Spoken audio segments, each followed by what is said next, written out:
Of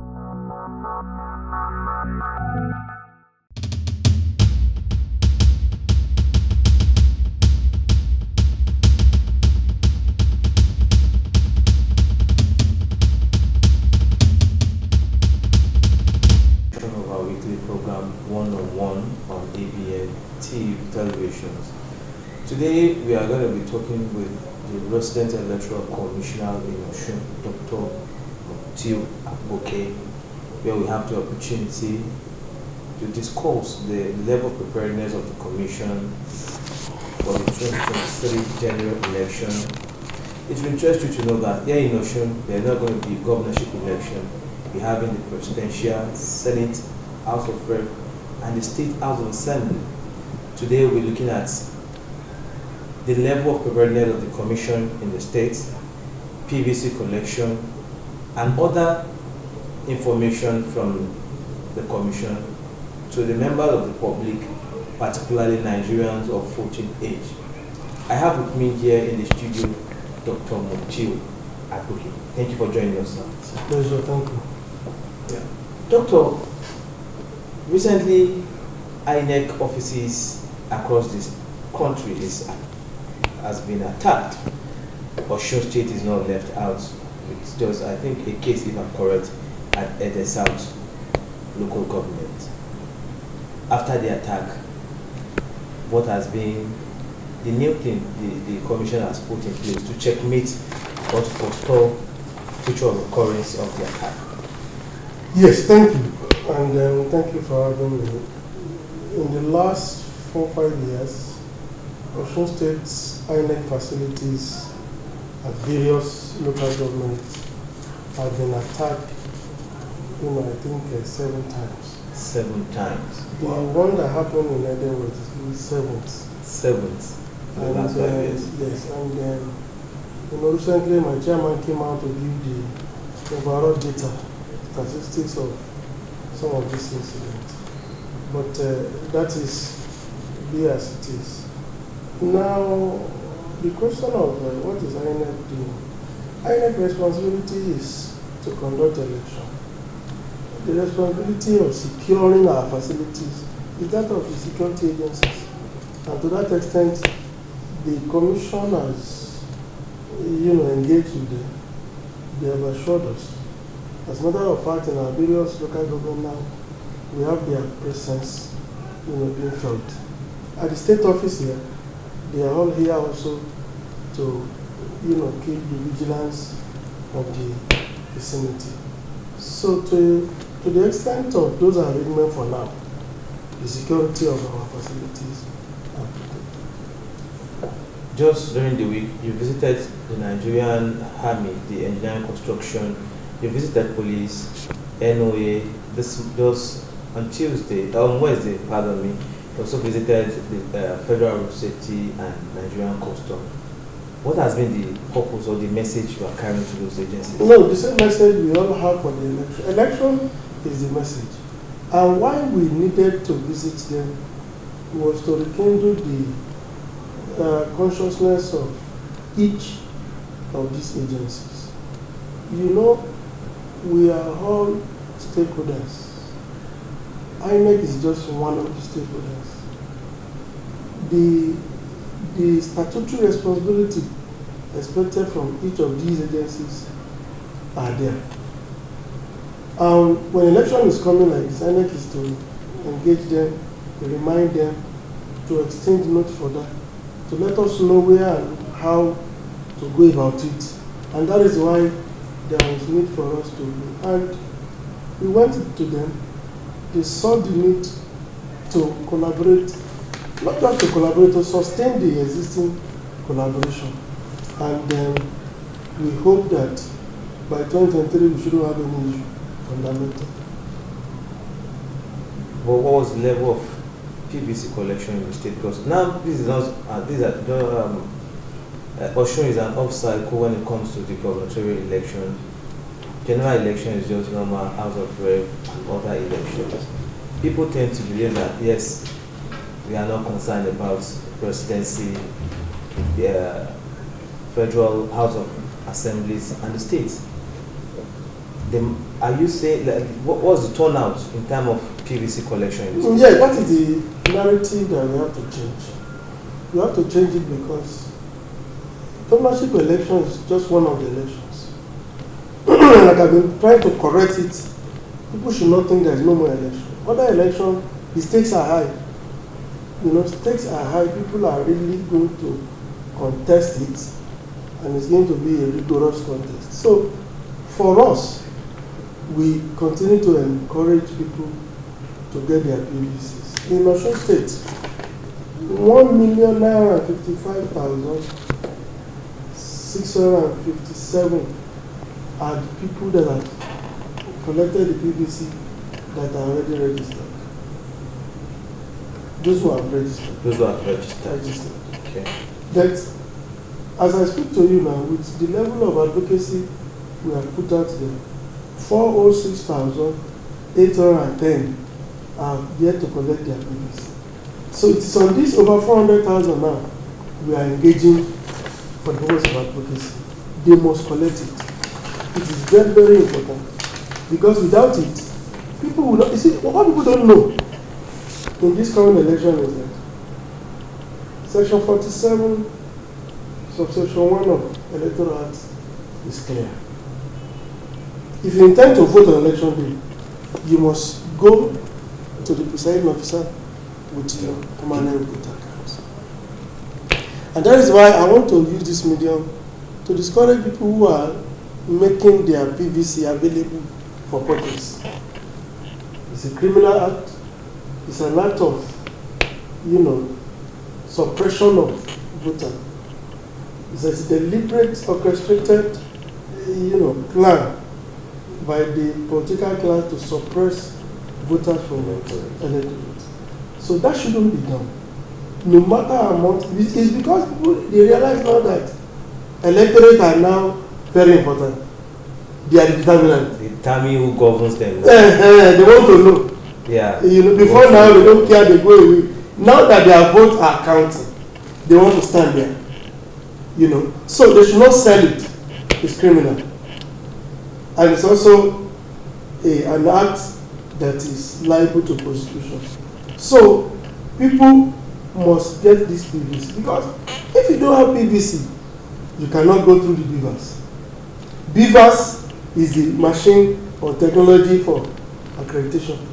So without it, you can't vote. Without PVC, you can't vote. So if you have one, keep it. If you have not collected, go and check at our local government offices between the hours of 9 o'clock in the morning and 3 p.m., including Saturday and Sunday. We are talking about vote buying manipulation. Politicians cannot achieve that without collaboration with the electoral empire. I don't know if I'm... No, that's not correct. That's not correct, because INEC has no political party. Political parties are the one trying to, outsmart, outshine one another and outsmart the commission. And the commission has built, wall around its facility and, and the adult staff. Now, on election day, for some of our erring staff that are likely, not to follow the regulations, the punishment for them is there in the Electoral Act. And that is why we have engaged in training and retraining them every time. On Friday now, I've engaged myself with the assistant electoral officers, the 90 of them. They were here, we took them through, the expectations of the commission.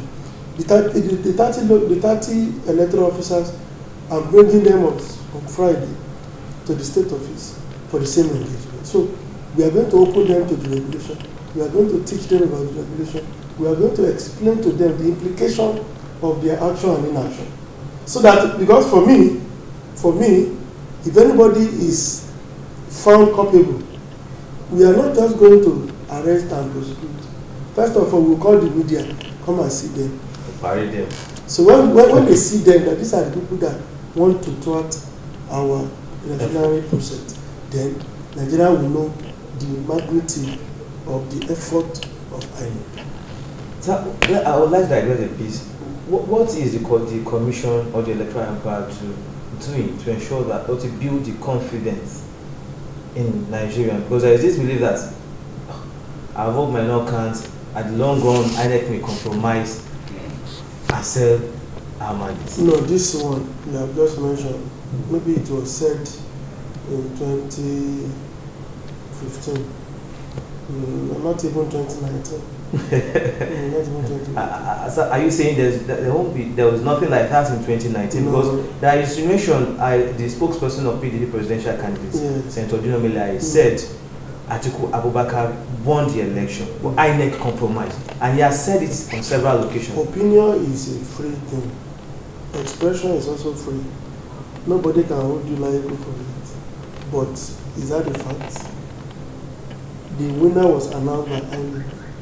So, as a lawyer, in the face of the fact and the law, the winner was announced. So that narrative is not what INEC buys. Now, you see, today, even the politicians themselves, they are the one helping us to spread the gospel that INEC is now doing the good job. Particularly when they saw what happened in Ekiti and Osun State here. Because everybody can say that our vote really counted. So, with our technology, with our beavers, with our result portal, with all the machinery measures that we have put in place, anybody that wants to manipulate this election is going to jail, because there's nothing you do. Okay, is it the beavers you want to manipulate, or is it the transmission of results that you refuse to transmit, and the commission will not know? No, we will know. That is why for us to trace you as our staff now, you go through the portal for the purpose of recruitment.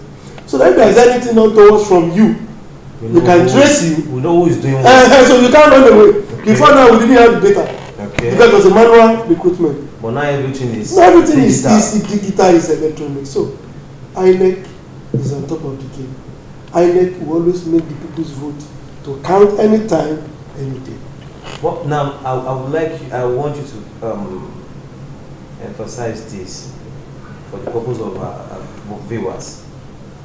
Is there any way an individual can vote or manipulate or maneuver his way without the PVC or use of papers in this country? No.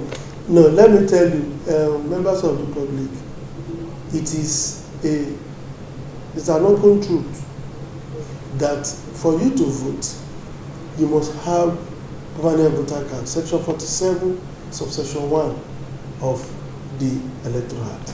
Subsection 2 of the Electoral Act talks about the use of beavers for the purpose of accreditation.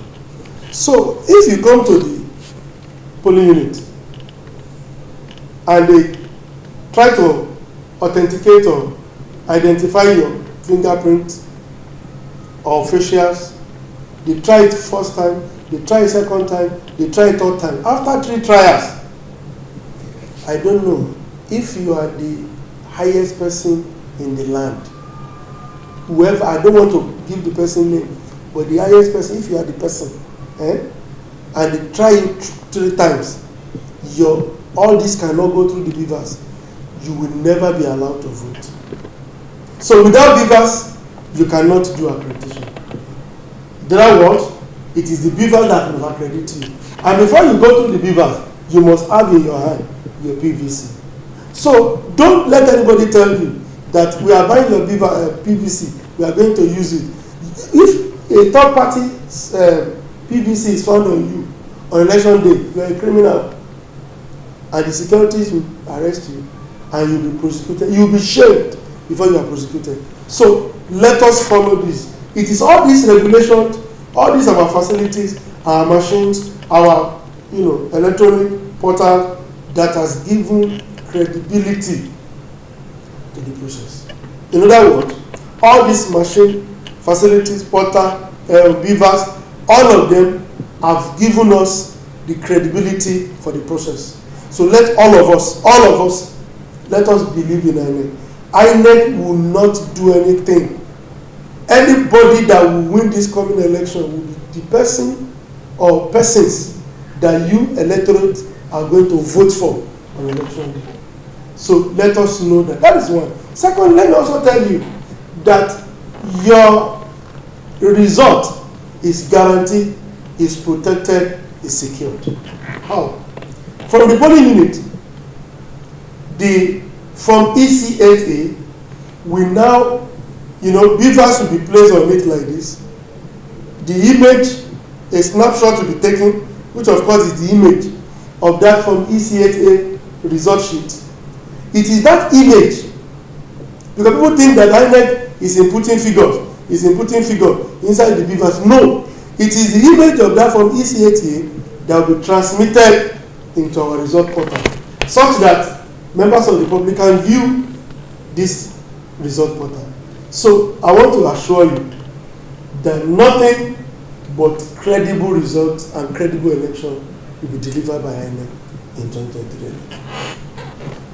Well, thank you very much, Dr. Mutiu Agboke, the President Electoral Commission for Osun State. Our viewers at home, we have been dissecting activities of the Commission under Dr. Mutiu Agboke, the President Electoral Commission now for Osun State, in the last few minutes. And he has, in his words, he has made it known to us that the 2023 election is going to be purely electronic and it's going to be digital. Without your PVC, you will not be accredited. Without accreditation, you will not have access to vote. That's number one. And he has actually ensured Nigerians that this time around, their vote will not only count, but the people they voted for will be declared winner and will occupy the seat. However, he has made us know that yes, the commission is at the level of preparedness and the arrangement for the election is on top gear.